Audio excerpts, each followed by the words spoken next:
வீட்டை காலி பண்ண வேண்டியது நாங்க இல்ல, நீதான். ராஜா, போய் உள்ள இருக்கிற டாக்குமெண்ட்ஸ் எல்லாம் எடுத்துட்டு வாடா செல்லம். இப்பவே எடுத்துட்டு வந்துடுறேன்.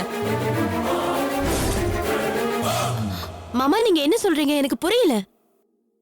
பொறுமா, அத்தை உள்ள போயிருக்காங்கல்ல, அவங்க வரட்டும், அது வரைக்கும் கொஞ்சம் வெயிட் பண்ணு.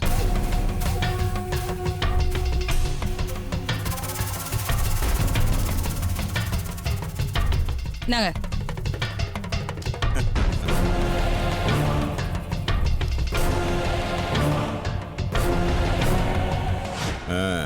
அகிலா, இது உங்க அப்பா எழுதி வச்ச டாக்குமெண்ட். இதுல என்ன எழுதி இருக்குன்னு நான் படிக்கட்டுமா? சந்திரசேகர் ஆகிய நான் சுயநினைவோடு எவருடைய வற்புறுத்தலும் இன்றி என் சொந்த விருப்பத்தின் பேரில் ஏற்படுத்திய உயில் சாசனம்.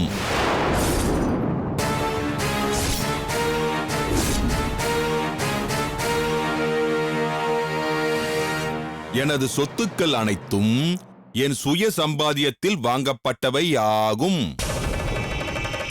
எனவே இதில் எந்த ஒரு முடிவு எடுக்கவும் எனக்கு மட்டுமே உரிமை உள்ளது.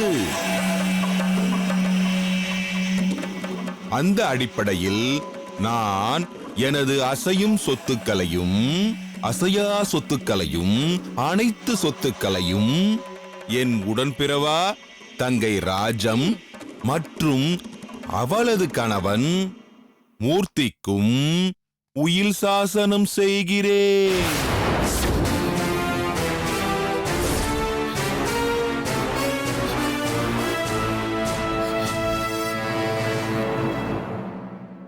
இனி இந்த சொத்துக்களை பொறுத்த வரைக்கும் எனது மகள் அகிலாவிற்கு எந்தவிதமான பாத்தியதையும் உரிமையும் கிடையாது.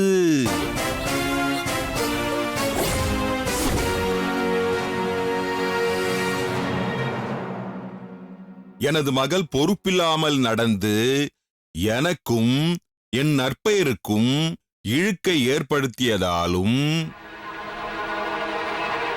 அவளது நடத்தை எனக்கு பிடிக்காததினாலும்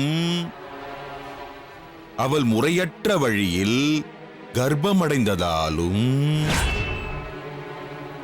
எனது சொத்துக்களில் சல்லி காசு கூட அவளுக்கு கொடுக்க எனக்கு விருப்பம் இல்லை.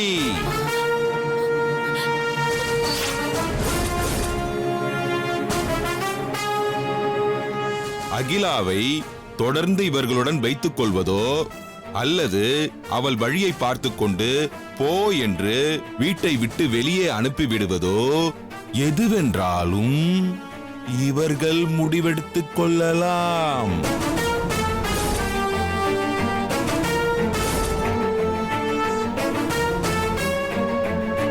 இதை என் சுய நினைவோடு எவரின் நிர்பந்தமும் இன்றி தயாரிக்க சொல்லி எனது கைரேகையையும் பதித்துள்ளேன். இப்படிக்கு சந்திரசேகர்.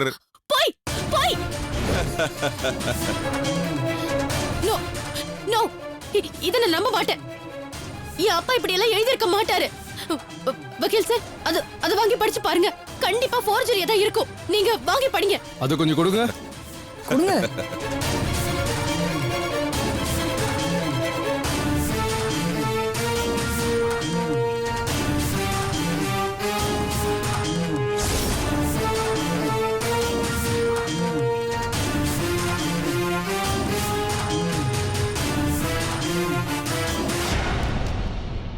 என்னம்மா அகிலா, உங்க அப்பா இப்படி பண்ணிட்டாரு?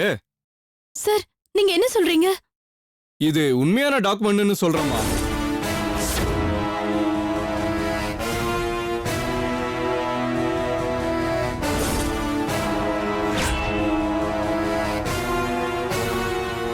உங்க அப்பாவை எல்லாமே டீடைலா எழுதி ஃபிங்கர் பிரிண்ட் வச்சிருக்காருமா. இதுல நாம எதுவும் செய்ய முடியாதுமா. சார், நீங்க என்ன சொல்றீங்க? எனக்கு புரியல. அந்த பத்திரத்தை என்கிட்ட கொடுங்க. நான் பாக்குறேன். படிக்கிற மாதிரி வாங்கிட்டு கிழிச்சு போடுறதுக்கா? மாமா, நீங்க ஏதோ ஃப்ராட் பண்றீங்க. நான் நம்ப மாட்டேன்.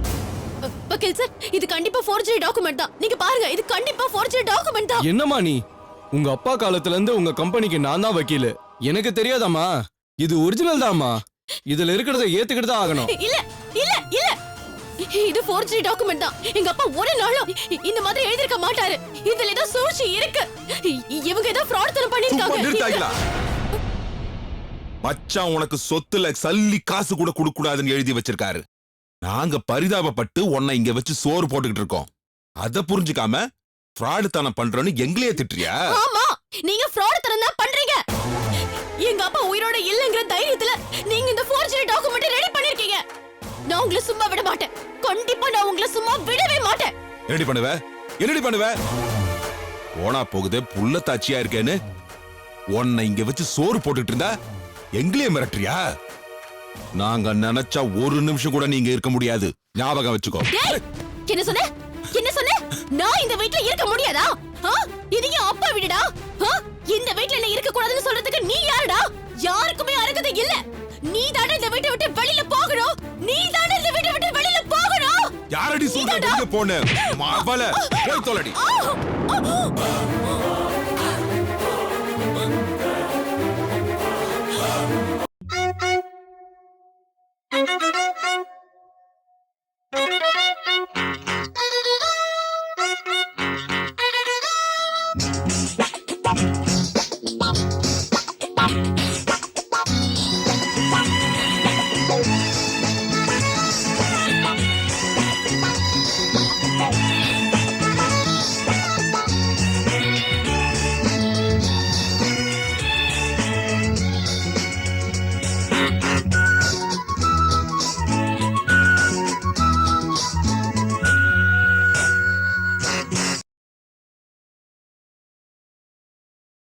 பொம்பளை புள்ளண்டி இவ்வளவு நாள் நான் பொறுமையா இருந்தேன்.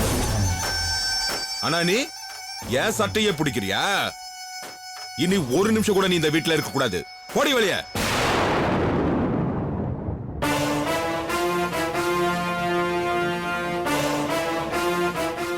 என்னடி முறைக்கிற? போடி வெளிய. நல்லவ மாதிரி நடிச்சு சொத்தை எல்லாம் அபகரிக்க பாக்குறியா? உன்னை நான் விட மாட்டேன்டா. உன்னை நான் விட மாட்டேன். இப்பவே போலீஸ் ஸ்டேஷனுக்கு போய் நான் என்ன பண்றேன்னு பாரு. போலீஸ் ஸ்டேஷன் இல்ல, அதுக்கு மேல எங்க வேணாலும் போ. என்ன ஒண்ணும் பண்ண முடியாது. அவ்வளவு திமிரா உனக்கு? ச்சே! என் அப்பா சோத்த தின்னுட்டு எனக்கே துரோகம் பண்றியா? நீ நல்லாவே இருக்க மாட்டடா. நல்லாவே இருக்க மாட்ட. நாசமா போயிடுவ. நீ நாசமா போயிடுவ. என்னடி சாபம் குடுக்கற? நடத்த கேட்டு போன நீ குடுக்கற சாபம்லாம் எங்களை எதுவும் செய்யாது. போடி வெளிய. ஓடி வெளிய.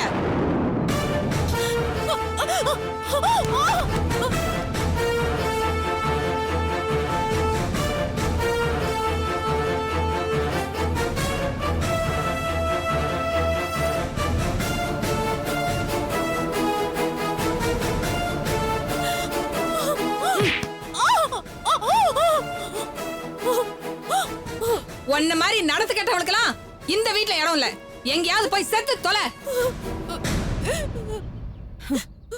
உங்க ரெண்டு பேரையும் நான் சும்மா விட மாட்டேன். ஃப்ராட் தனம் பண்ணி சொத்தெல்லாம் புடுங்கிட்டீங்கல்ல. இப்பவே போலீஸ் ஸ்டேஷன் போய் கம்ப்ளைண்ட் கொடுத்து உங்க ரெண்டு பேரையும் உள்ள தள்ளு. உன்னால பண்ண முடிஞ்சதை பண்ணிக்க. போடி.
கம்ப்ளைண்ட் எழுதணும்.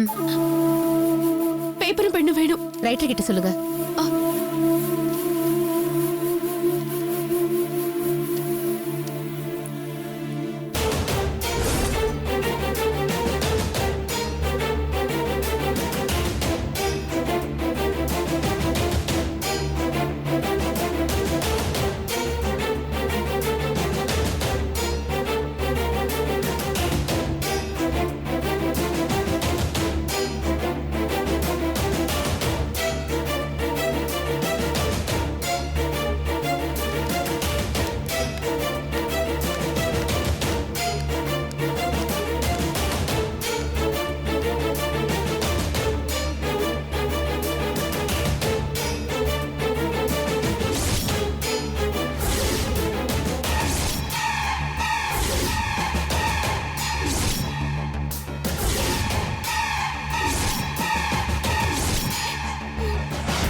என்னம்மா இவ்வளவு அநியாயமா இருக்கு?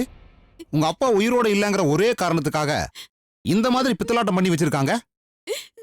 இவங்களுக்கெல்லாம் மனசாட்சியே இல்லையாமா? ச்சே, சொந்த அத்தையும் மாமாவா இருந்துகிட்டு ஃபோர்ஜரி பண்ணி சொத்தை பூரா அவங்க பேர்ல மாத்தி எழுதியிருக்காங்க. அது வரைக்கும் நீ என்னமா பண்ணிக்கிட்டு இருந்த? அவங்க இப்படி பண்ணுவாங்கன்னு நான் கொஞ்சம் கூட எதிர்பார்க்கவே இல்லை சார். என்கிட்ட நல்லவங்க மாதிரியே அவங்க நடந்துகிட்டு இருந்தாங்க. இப்பதான் சார் அது நடிப்புன்னு எனக்கு தெரியுது. அழாதம்மா, அழாத. அழுதா அதுவே உன்னை பலவீனமா ஆக்கிடுமா. இந்த மாதிரி அநியாயத்தை எல்லாம் ஆவேசமா தட்டி கேட்கணுமா. அப்பதான் நியாயம் கிடைக்கும். சார், நான் கேட்டு பார்த்துட்டேன் சார். சண்டையும் போட்டுட்டேன். அவங்க எதுக்குமே அசையல.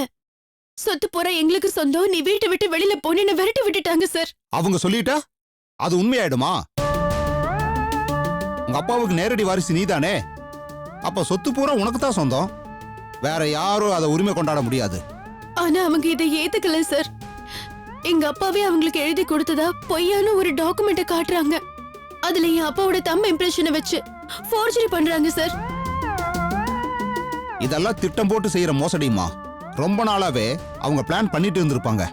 உங்க அப்பா உயிரோட இருந்த வரைக்கும் அவங்க பாச்சா அவர்கிட்ட பழிச்சிருந்திருக்காது. அதான் அவர் இறந்ததுக்கு அப்புறம் இப்படி தடாலடி பண்ணி உன்னை வீட்டை விட்டு துரத்தி விட்டுருக்காங்க. அவங்கள சும்மா விடக்கூடாதுமா. ஸ்டேஷனுக்கு கூட்டிட்டு வந்து விசாரிக்கிற விதத்துல விசாரிச்சா தன்னால உண்மை வெளியில வரும். நீ வாமா, போய் அவங்கள அரெஸ்ட் பண்ணிட்டு வருவோம். வா.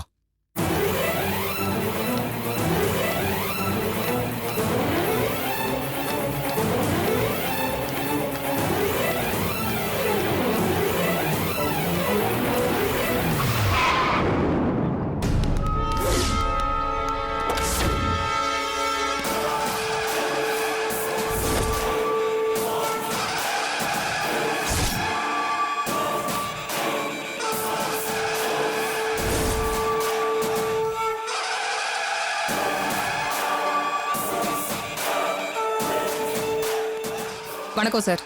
என் பேரு ராஜம், அகிலாவோட அத்தை. ஓ, நீங்க தான் அகிலாவோட சொத்துக்களை புடுங்கிட்டு வீட்டை விட்டு துரத்தி விட்டதா?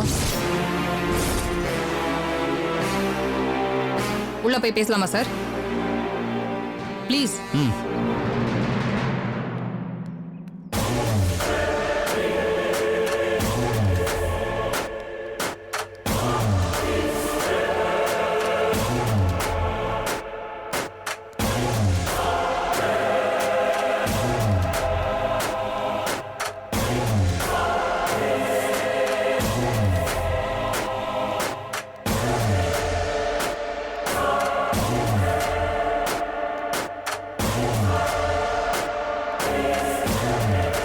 சொல்லுங்கம்மா, நீங்களும் உங்க ஹஸ்பண்டும் சேர்ந்து இவங்களோட சொத்தை ஃபோர்ஜரி பண்ணி அபகரிச்சிட்டதா இவங்க கம்ப்ளைண்ட் கொடுத்திருக்காங்க. அது உண்மையா? இல்ல சார், நாங்க ஃபோர்ஜரி எதுவும் பண்ணல. என் உடன்பிறவாத அண்ணன் மனசார எனக்கும் என் வீட்டுக்காரருக்கும் சொத்து எழுதி கொடுத்திருக்காரு. இல்ல, இவங்க போய் சொல்றாங்க சார். இவங்க பேச்ச நம்பாதீங்க சார். நீங்க என் பேச்ச நம்ப வேண்டாம். இந்த டாக்குமெண்ட்டை பாருங்க. அதுக்கப்புறம் யார் சொல்றது உண்மைன்னு முடிவு பண்ணிக்கோங்க. வக்கீல் சார், அதை கொடுங்க. இந்தாங்க சார்.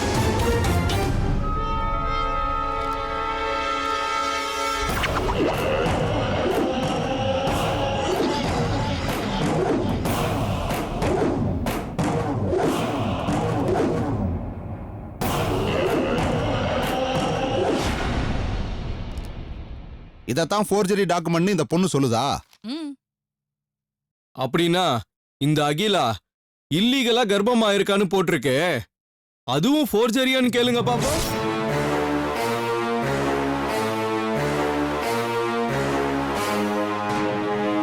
என்ன அகிலா, நீ கர்ப்பமா இருக்கியா?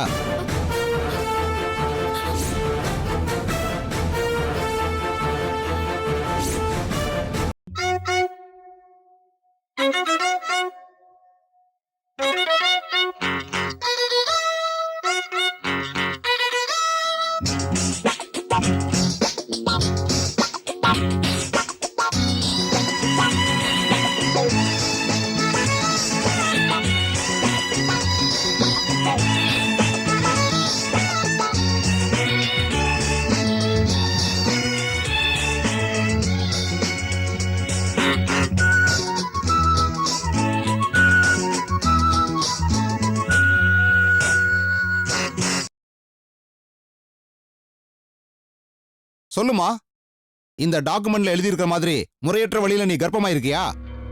சார் அது வந்து இப்ப தெரிஞ்சுக்கிட்டீங்களா சார் இந்த டாக்குமெண்ட் உண்மைதான்னு? இதுல சொல்லியிருக்கிற விஷயம் பொய்யா இருந்தா இந்த அகிலா கர்ப்பம் இல்லைன்னு மறுத்திருக்கணுமே. இப்போ அப்படி செய்யாம மழுப்புறதுல இருந்து இது உண்மைன்னு உங்களுக்கு புரிஞ்சிருக்கணுமே சார்.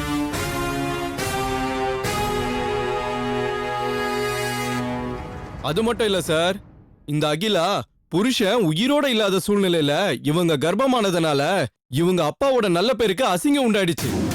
அதனால இவங்க மேல கோவப்பட்டு சொத்துக்களை பூராவுமே இந்த ராஜத்து மேலயும் இவங்க ஹஸ்பண்ட் மேலயும் எழுதி வச்சிட்டாரு.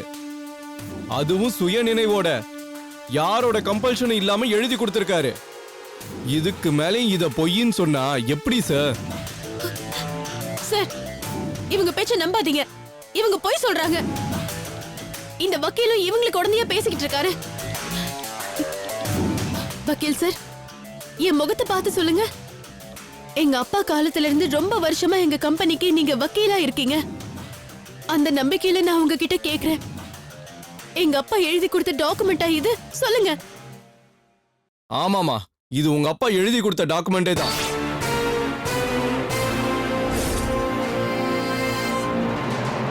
சார் ப்ளீஸ் சார், உண்மையை சொல்லுங்க.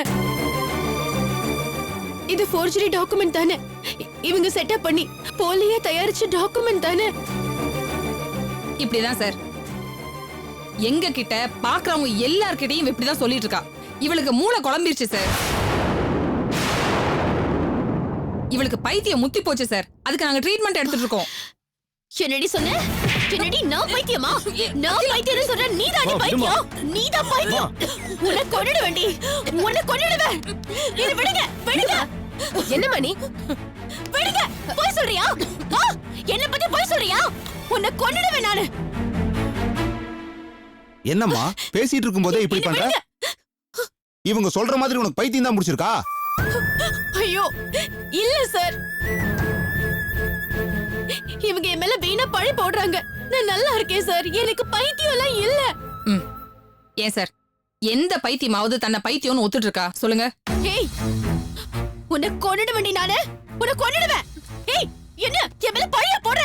ஃபோர்ஜரி பத்திரத்தை காமிச்சிட்டு என் மேல பழிய போடுற? என்ன விடுங்க. இங்க பாருங்க சார், இதுக்கு மேலே உங்களுக்கு டவுட் இருந்தா இவளுக்கு ட்ரீட்மெண்ட் எடுத்துட்டு இருக்கிற டாக்டரோட ரிப்போர்ட்டை நீங்க பாருங்க. வக்கீல் சார், அதை காட்டுங்க. இந்தாங்க சார். ஏய், சார் இத நம்பாதீங்க, இதுவும் பொய்யானதுதான் சார். கண்டிப்பா பொய்யானதா தான் இருக்கும். ஆமா, இதுல அகிலாவுக்கு மனநிலை சரியில்லைன்னு தான் போட்டிருக்கு.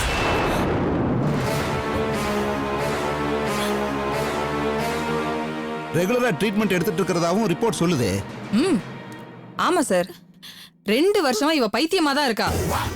நாங்க மாத்திரை மருந்து கொடுத்தும் சரியாகல. இவ பைத்தியமா இருக்கிறதுனால ஏற்கனவே எங்க அண்ணன் எங்க பேர்ல சொத்து எழுதி வச்சுட்டாரு.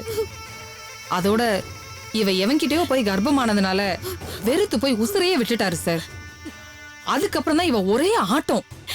சொத்தெல்லாம் என்னோடதுன்னு போறவங்க வரவங்கிட்ட எல்லாம் சொல்லி புலம்பிட்டு இருந்தா. அப்புறம் எங்களோடய சண்டை போட ஆரம்பிச்சிட்டா. இப்போ ஸ்டேஷனுக்கு வந்து கம்ப்ளைண்டும் கொடுக்க ஆரம்பிச்சிட்டா. இனிமே எங்க போறாளோ தெரியல.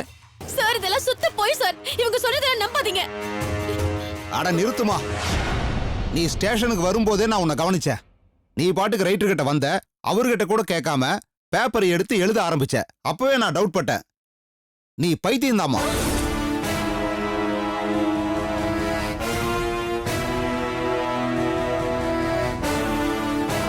சாரி மேடம், உண்மையை புரிஞ்சுக்காம உங்களை என்கொயரி பண்ணிட்டேன். இவங்க எழுதி கொடுத்த கம்ப்ளைண்ட்டை கிழிச்சு போட்டுறேன். நீங்க இவங்களை வீட்டுக்கு கூட்டிட்டு போய் ட்ரீட்மெண்ட் கொடுங்க. சரிங்க சார். ஓகே.